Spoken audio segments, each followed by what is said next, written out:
listening to the Backstage Krew Podcast. And on tonight's episode, we talking about WWE Monday Night Raw, February 20th, 2023.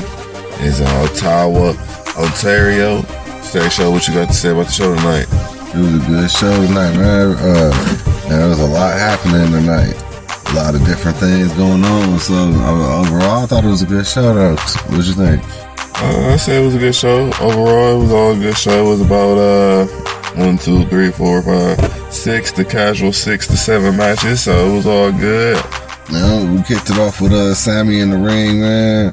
Talking to Kevin Owens. Basically, Kevin Owens don't want nothing to do with him no more. Yeah, they thought it was going to be that them versus them again, but I would have hated to see that because then it would have been like, they just gave themselves they was crying so much to where it was like, all right, now we got a spot to actually be in, and now we could do it together.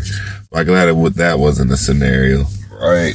Yeah, and then so Kevin Owens walked out on him, and then we ended up seeing Sami Zayn going to the back, but Corbin had ran up on him and sneak attacked him from behind. It was to let him know in the ring, like, yeah, you but ended up coming out, was telling him he was a failure and all that, so they ended up Sami came out there and ended up getting a match with him.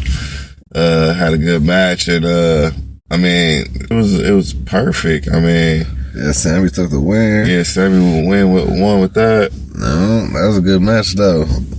The other day we had a promo with Ripley and Dominic Mysterio. Yeah, basically Ripley talking about Charlotte, but they said next week they gonna show up on SmackDown, and Dominic gonna show up and maybe give pull up with his pops. Yeah, so tune in to SmackDown this week. Catch the podcast on Friday for what happened there. And then we had Ziggler versus Ali. Yeah, that's a pretty good match. Yeah, and I was surprised when Ali did the reversal famouser with the crucifix pin. Yeah. To win.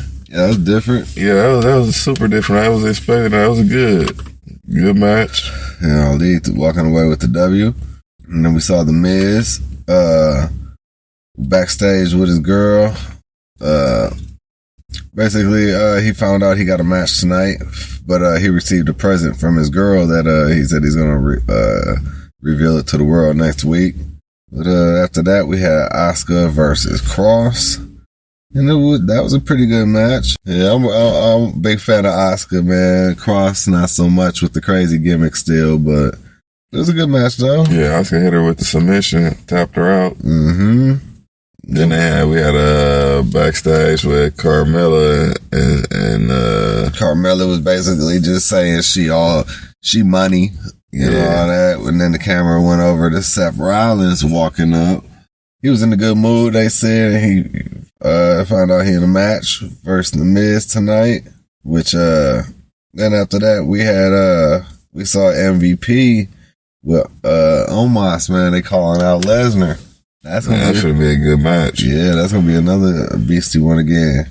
And then after that, we came back and had the Miz versus Seth Rollins. That was a good match tonight. Rollins hit him with the curve stomp. He hit Rollins with the curve stomp. I mean, he hit, Miz hit, Seth hit the Miz with the curve stomp like 3 times. Yeah, that's a good match, though, with the Miz. I was pretty surprised tonight with that one. Then after that, we had Paul Heyman talking to Cody Rhodes, telling him, man, you don't want to be on the road, man. You don't want to do this. You want to live that life. Your dad was never around. Mm-hmm. You know what I'm saying? Then took a shot at his girl and said, I'll be there. He said Roman Reigns ain't going to be there for your girl because he's a happily married man. But guess what? Paul Heyman, he ain't married. So he said he'll step in. So he came kind of to the left. He came beastie. And then Cody Rhodes was just like, well, Roman Reigns don't do these tactics. Don't send Paul Heyman. You scared. You ain't coming out. And I'm going to have to do what I was sent here to do is to finish my story. And that's being you at WrestleMania.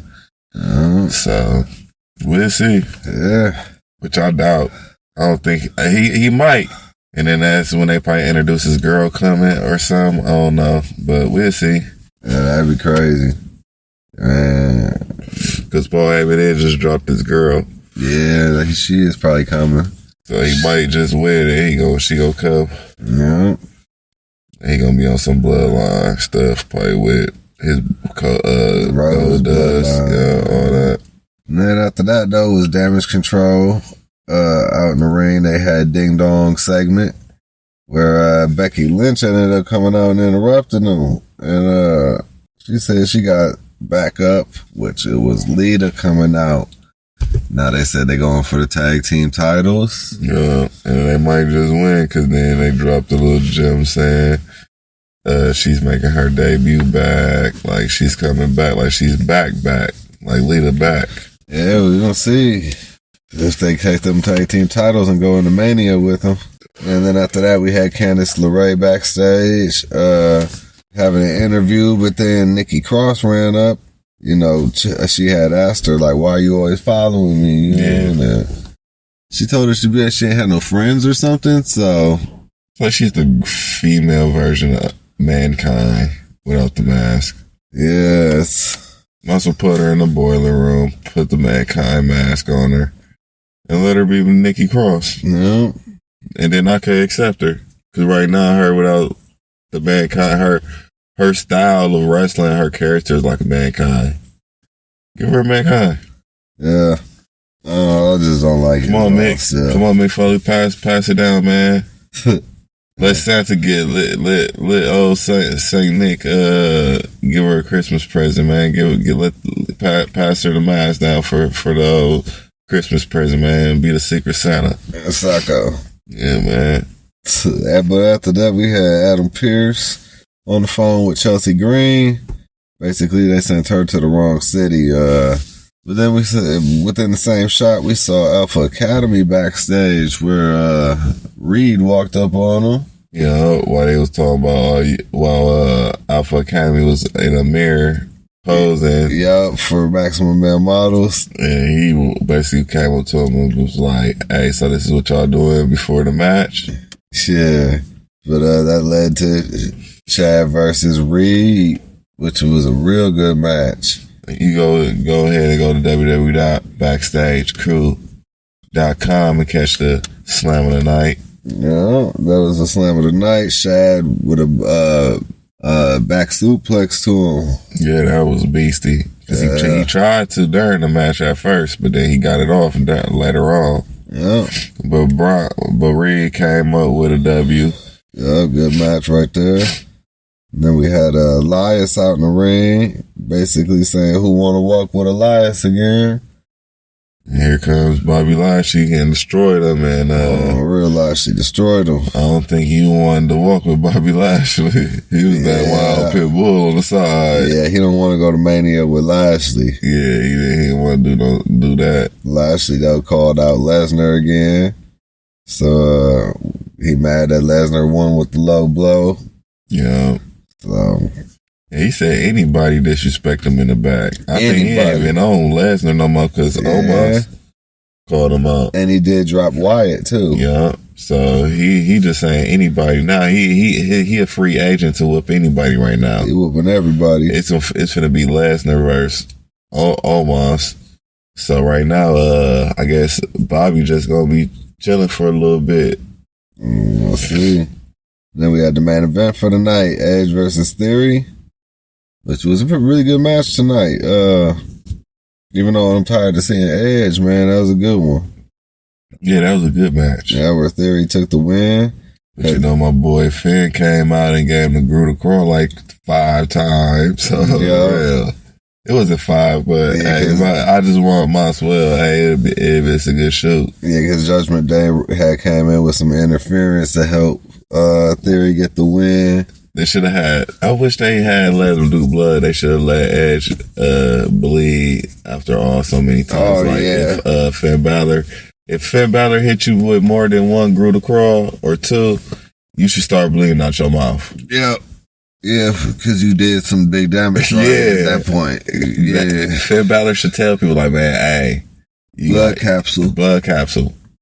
Straight up. Finn Balor, Put that on your to-do list. I hit you with the coup de grace 3 times. Yeah, if I hit you with the coup de grace 3 times, you gotta start bleeding out your mouth. For sure. Cause that's a part of my finisher, bro. Yeah, it's gotta be, because that's bigger damage than just doing it once or twice. Cause the coup de grace is damaging, bro. Yeah. That's cold. Snap with that. Yeah. That's like all your body weight coming down from your legs. You know what I'm saying? So, yeah. Man, that was a cracking match, though, man. Like I said, man, shout out to the Judgment Day. Shout out to WWE for a good show. Shout out to Ottawa, Ontario, Canada. And we can go ahead and wrap this up. This is the Backstage Krew Podcast. Find us on Facebook, Instagram, TikTok, YouTube, Twitter. We're on Google Podcasts, Apple Podcasts, Spotify, Pandora. You can also hit us up on www.backstagekrew.com and show where you get your Fan Battle t-shirt from. Oh man, www.shop.com. New t-shirt out. And that's cool with the purple X and all that, man. I gotta get one. Uh-huh. Well, until next time.